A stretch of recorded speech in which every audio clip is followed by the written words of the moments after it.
Hello, it's Peter Wright and Kathleen Beauvais in Ontario, Canada, with another episode of the Yakking Show. This is the show where we aim to bring you actionable tips and advice from business experts in a greater range than you will find practically anywhere else in one place on the internet. We do that by bringing you very interesting and special guests. Today is no exception, but first let's introduce co-host Kathleen Beauvais from Waterloo, Ontario. Hi, Kathleen. How are you today? I'm doing great, Peter. Thank you. And thank you also very much for joining us today. We have the great privilege of welcoming Noah Healy to the show today. Hello, Noah. How are you? Hello, Kathleen. Peter, I'm doing great. Excellent. Good.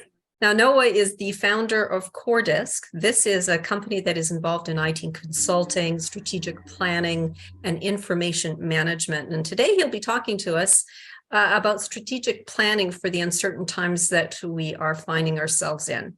But first, Noah, can you tell us a little bit about your background and how you came to start your own consulting business? Well, I'm a recreational mathematician, actually. And so a while back now, I had finished a job with the company I was working for and wanted to take some time to think about some of the issues that are evolving from the ubiquitous computer access in the world, and actually dive into some of these algorithms and understand how they work and see if there was any new things that I could personally discover. I found a little niche in game theory that hadn't really been exploited yet. And when I applied that to the concept of commodity marketplaces, which is sort of the underlying basis of general financial markets, I discovered that actually some of the base assumptions that go into how markets function have actually been falsified by the computer technology that we've had for, well, the better part of a century at this point. And so I was able to develop a system that is really vastly superior at the algorithmic level. And so that effectively became my purpose in life, to figure out how to explain this to people who haven't decided to study every single aspect of mathematics they could get their hands on for decades. Wow. So you've done a lot of work, and you just alluded to it now, on identifying the faults in the current economic and financial systems, particularly with regard to commodity markets. So for our audience, what are some of the specific things you've discovered? The primary issue is simply that the marketplace worked by being the smartest thing in the room. So the financial system attracts ambitious, hardworking, intelligent people, and effectively throws them into a system to compete with one another to create an overarching system that's more ambitious, smarter, and harder working than any one human being ever could be. Unfortunately, computers can be radically more, do radically more work than we could ever imagine, and can process radically greater amounts of data. And also because ambition, you can just tell the computer to keep rolling again, doesn't need to sleep, doesn't need to eat, and so on. And so what's occurred is that the market can't outcompute the players in the market anymore, because everyone's computational level is just at however much hardware you buy, essentially. Right. So imagine if, say, arm wrestling or tug of war kept being engaged in with the addition of engines. So instead of wasting your time on people, you would just hook up Ford Hemis and stuff like that. Well, the ropes would start getting pulled to shreds. And that's more or less where we've been for decades now. Right. So let me try and understand this a little bit better. If I was to suggest that prior to the start of the 20th century, you were talking about computers for 100 years. So let's go back to the 1800s. The market represented an exchange of value, whether that was labor or gold or corn or clothing, correct? And Correct. and that the value of a commodity was recognized. And as the commodity became short, the value was, and the price went up. And as it was plentiful, price went down. And it was not as easy to manipulate that unless one had huge warehouses to store thousands of acres of worth of corn, for example. But the computers changed that. Am I understanding this correctly? Yes. Yeah. So I would say not so much 100, the better part of 100, I'd say 50-ish years ago is about where things start going off the rails with computers coming into play. But there were events of people being rich and ruthless enough to manipulate entire marketplaces. Yeah, I was just going to bring that up. How does this? Yeah, because but they were few and far between, right? And several of those people wound up in the dock and basically having to give it all back. But now that's essentially just normal. We have markets that appear to be functioning in much the same way as markets have for centuries. But when they're pressed, suddenly everyone on the other side vanishes, because everyone on the other side wasn't a person.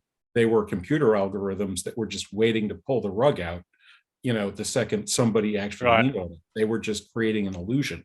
So the cost of producing an illusion in the old system when everybody was a person was quite high, because any person that figured out what you were doing could sort of break your cover and make themselves a lot of money by letting the air out of your scheme. But now you can just buy a bank of machines that can pull off any illusion you care to think of. And while it is still expensive, there are thousands, literally, of firms that exist to effectively lie to the marketplace for their own benefit. And a system is garbage in, garbage out. As we lower the quality of the signals coming in, the system becomes less stable. That's just how it works. Right. Got you. Kathleen. So you have a patent pending system called CDM, or Coordinated Discovery Market. Can you explain in layman's terms what this is about? Sure. So my insight is that every deal in the marketplace not only has the goods and the cash, but also the information about that deal. And so instead of having a solid market in goods and a solid market in cash and sort of this ephemeral market in information, which is where we are right now, I join a solid market in information to those other two systems. And so we have to change how the trading occurs to be able to support a solid information market. But this marketplace has three roles. There's a buyer role for people who want to exchange cash for whatever is on offer. There's a seller role who wants to exchange whatever's on offer for cash.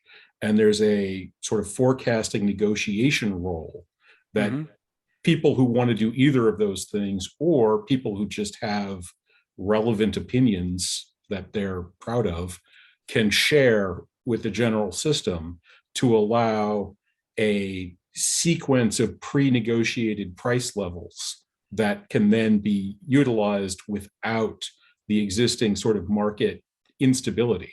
So these are prices that have already been negotiated by both sides. In some cases, as the system goes on, each price can be renegotiated day by day for weeks, months, years. You can keep the calendar out as far as you want. So these prices become extremely stable, very dependably projected into the future. And you get a situation where everybody trades at the same price everybody else trades at. Everybody gets to see where prices are heading for everybody at all times. And people who have information that's useful to the marketplace can provide it to the entire marketplace simultaneously and get paid for how much value that they're offering across the entire marketplace through time. Right. So from what you're saying, if this system was adopted, I could see huge benefits for businesses in general, but particularly small and medium-sized businesses who very often, because of the flaws in the current system, are discriminated against by the big players, right? Absolutely. One of the standard examples I use is wheat farms. The margin for an American wheat farm on average is something like 14%. The overhead, the market overhead on average for agricultural items, from talking to farmers, talking to traders, is probably somewhere on the order of 5 or 6%. So dropping that from, say, 6% to 1% would increase that wheat farm margin from 14 to 19%. If you're in a wheat farm, that's doing $500,000, so that you've got sort of a family income of $70,000, each one of those points would be worth another $5,000 a year in income. And so you'd go from, say, $70,000 to $95,000 as the profits for that farm, which would be obviously a life-changing situation. I've just recently started talking to beef ranchers. Over the last 60 years, the share of the table dollar, if you will, that the beef industry gets has gone from 61 cents on the dollar to about 40 cents on the dollar. So that means potentially there's a 50% of their revenue lost through the chain right now, that a working market could alter their lifestyles, frankly. If you're talking about being able to increase your business profitability by 50%, wow, on a permanent basis, then that's pretty changing.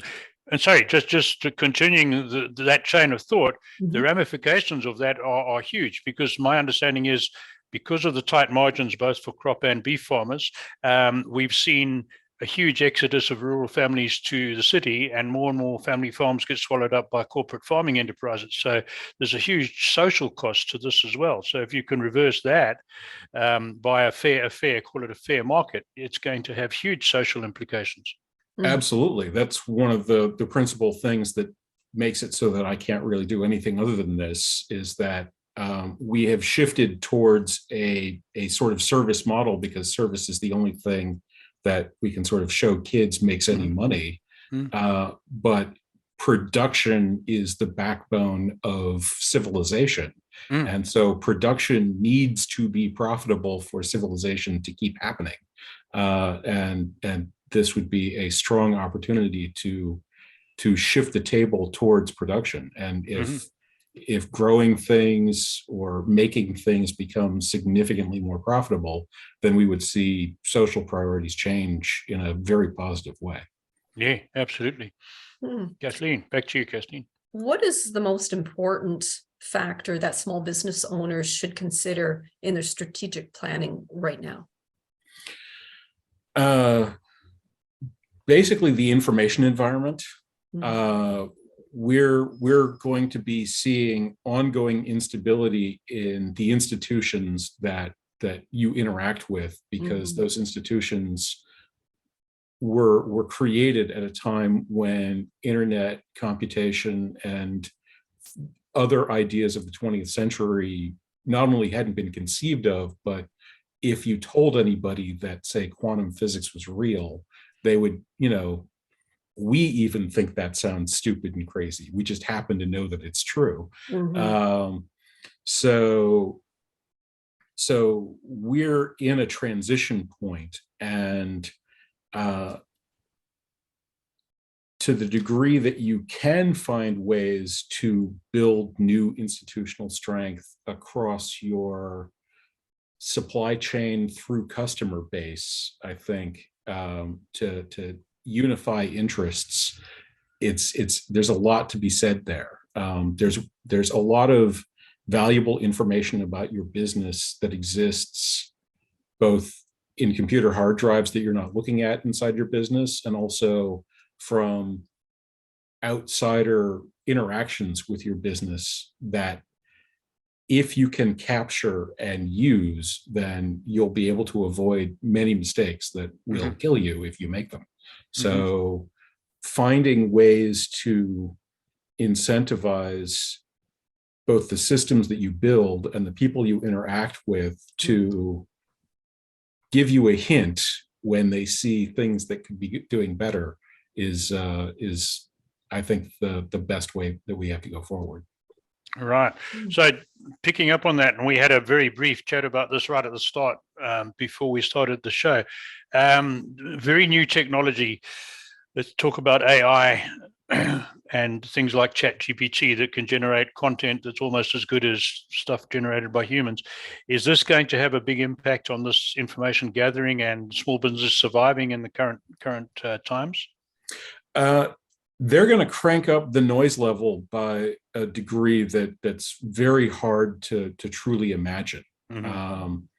If you think about what customer feedback looks like right now, it would be people motivated enough to send a letter in or send an email. Maybe if we're very unfortunate, it's some vengeful soul that decides to create a social media campaign to try to drive you out of business. But all of those things involve a human being doing something. Mm-hmm. Right.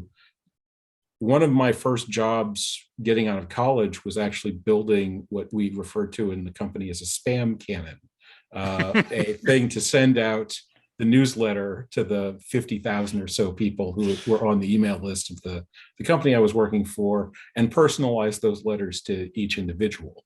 Spam's a lot cheaper today than it was back in the day. And with ChatGPT, that spam could be personalized in ways that wouldn't be immediately obvious to Sure.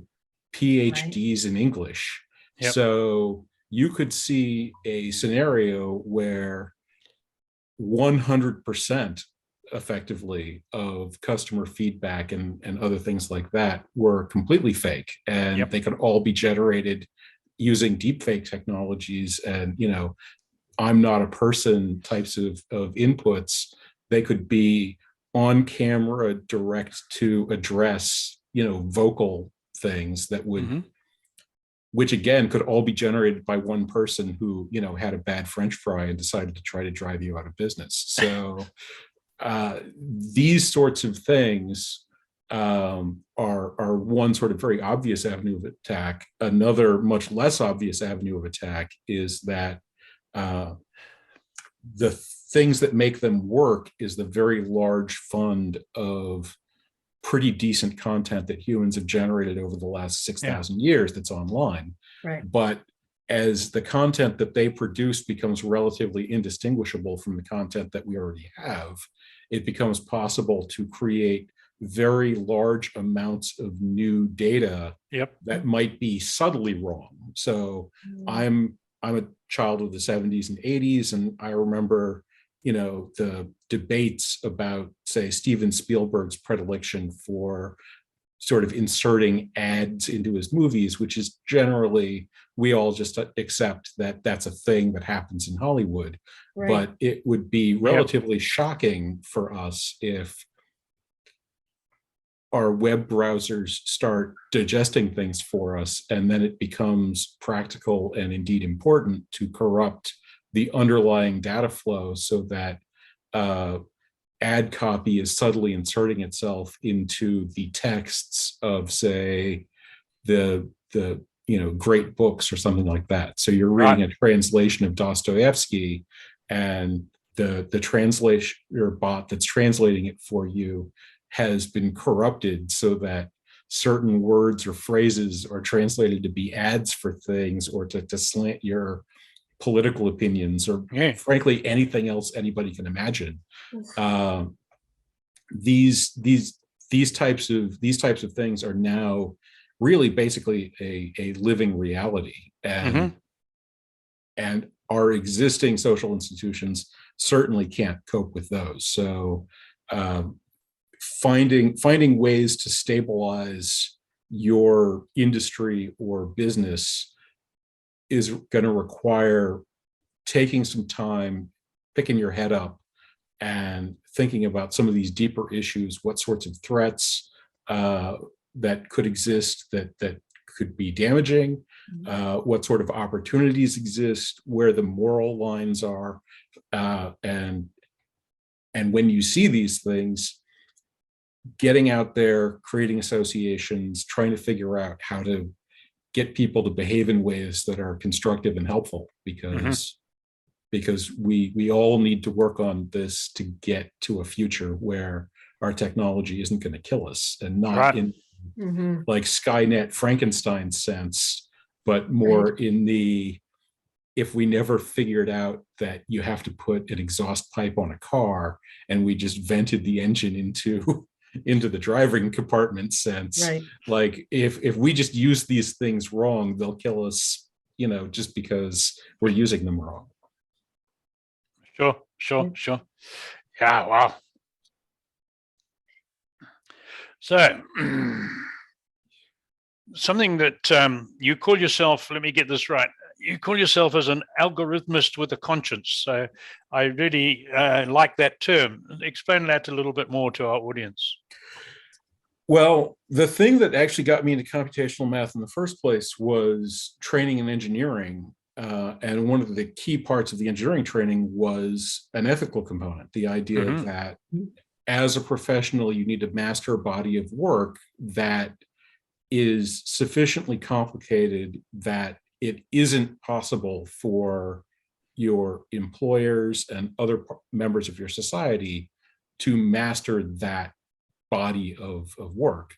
And then because they can't judge the decisions or advice that you're making, you now have a duty to behave in ways that are in their interests and not your interests, because otherwise you cannot be trusted, and society can't take advantage of actually people who master these bodies of work. So they were just effectively hiring warm bodies. It was the peak of the dot-com boom. They would take anybody. I was better at math than most entrants, I would imagine. And I was able to master the basic technical skills fairly rapidly. But this was still spinning around in my brain, and I wanted to really learn the fundamentals. And so I was sort of reading the internet. One of the great things about the internet is not only there's a lot of useful information there, but the people who invented it all put down their notes, basically. And so computational mathematics is very, very easy to find on the internet, basically all of it. So that led me down the path to learning about how these things work. And then once you understand how fundamental computation is, computational mathematics is essentially the mathematics of philosophy. Okay. And so while there are certain straightforward applications, like for the last 60-ish years, we've been figuring out how to multiply numbers faster and faster. And we're now have an algorithm that we think is probably as fast as you can possibly multiply numbers symbolically. But maybe we're wrong, and people still work on that problem. Outside of some of these base mechanical issues like sorting and searching, once people start using it, their interests become very important. And so without that consideration of the system's impact and the desires of the people around that system, I think it's very easy to create things that are very dangerous, or just effectively doomed. There's a concept called Conway's Law, where any system replicates the communication structure of its designers. So if you're building a car and the people that make the wheels don't talk to the people that make the axles, then your car's wheels and axles won't actually connect to each other, and it's not going to work out. Right. One of the problems of this from a computational standpoint is that at a pure technical level, we've learned quite a lot about how algorithms can be put together.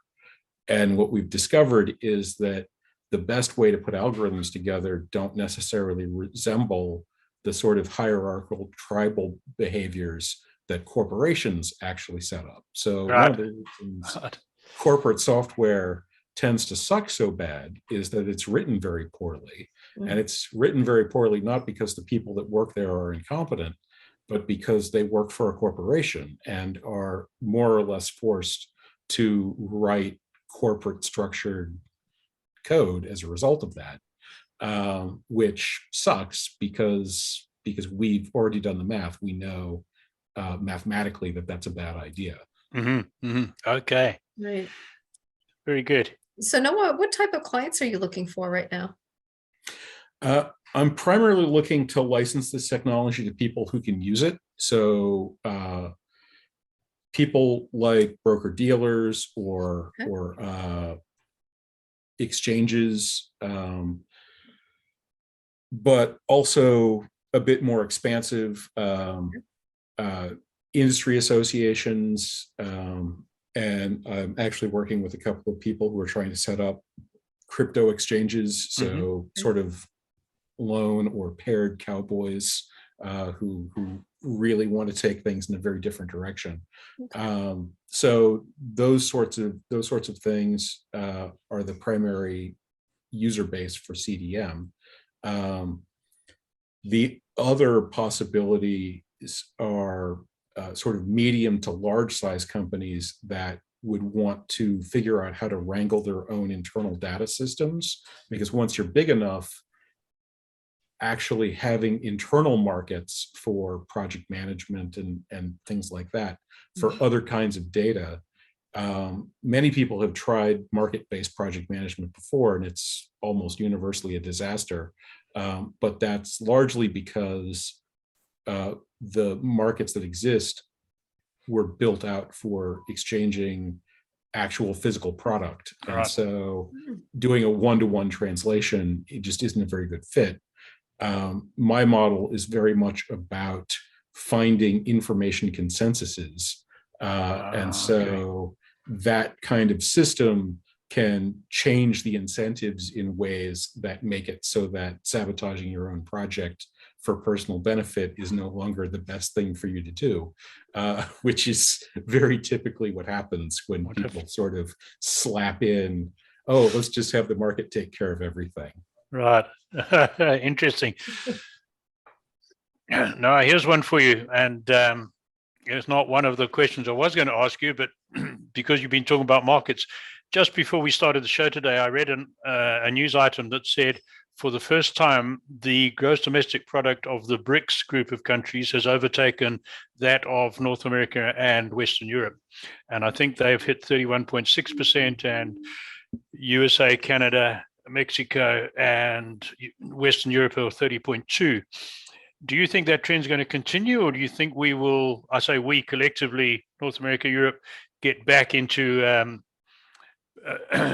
the leadership of the free world, or do you think we've seen our day?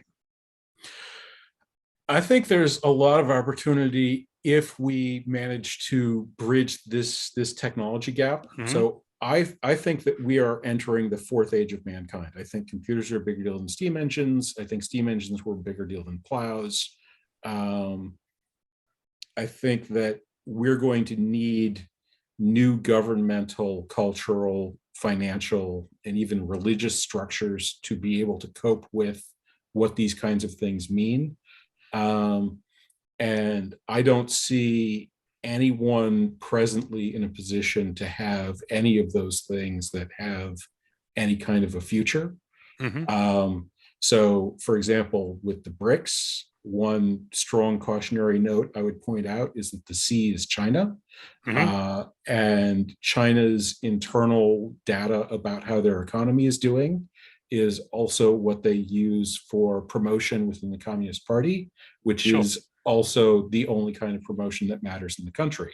So the ghost city phenomenon is in part because of the enormous growth rate that they had, where they're like, well, you know, build it and they will come. But the primary reason is that some young, ambitious guy on the make would be handed a territory and told, however much more this is worth, you know, we'll compare you with the other young guys we're sending out to the middle of nowhere, and whoever can create the most value wins.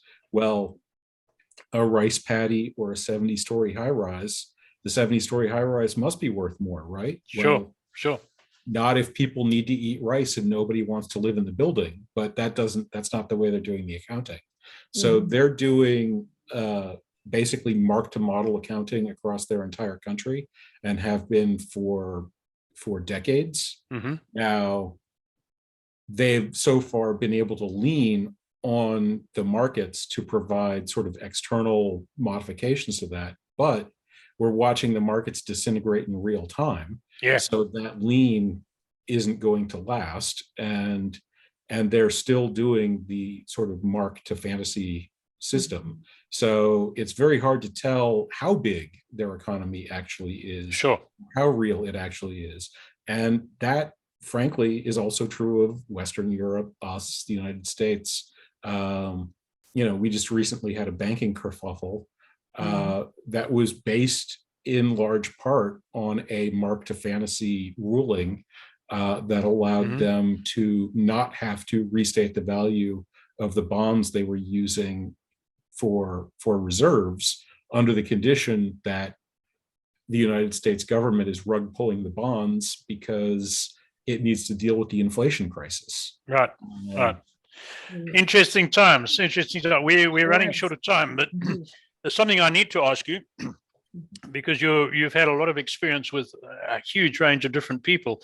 So if you look at people that are more successful than the average, and I don't just mean creating wealth, I mean having a balanced life and a happy life, if we can define that, is there a one single characteristic or mindset or value that sets those people apart from those that remain average, or is it more complicated?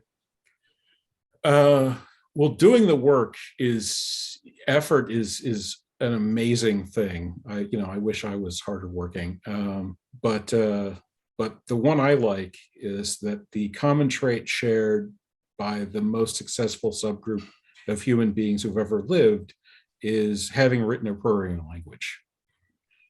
Right. Huh.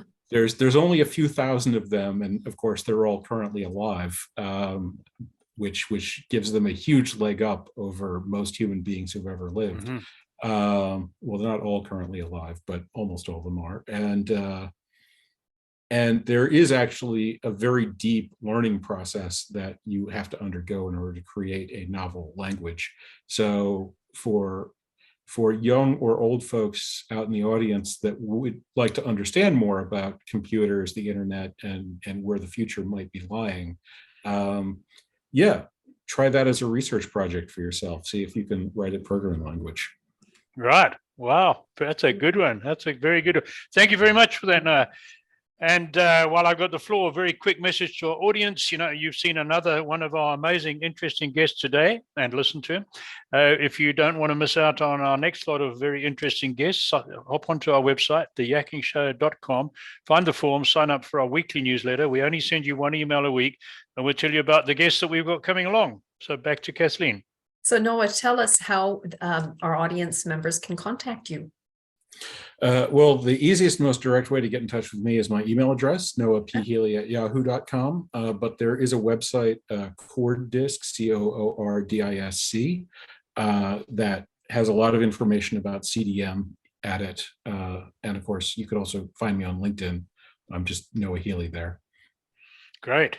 Wonderful. Well, thank you for coming on our show today, Noah. It was a great honor and a great privilege for us. And thank you all so very much for tuning in. And if anyone is interested in being a guest on our show, please visit us at theyakkingshow.com. All you need to do is click on the contacts tab, where you will find a short application form. We would love to hear from you. And if there's any topics that interest you, we would love to hear about it. So please let us know in the comments. Until next time, take care, everyone. Bye-bye. Bye, everyone.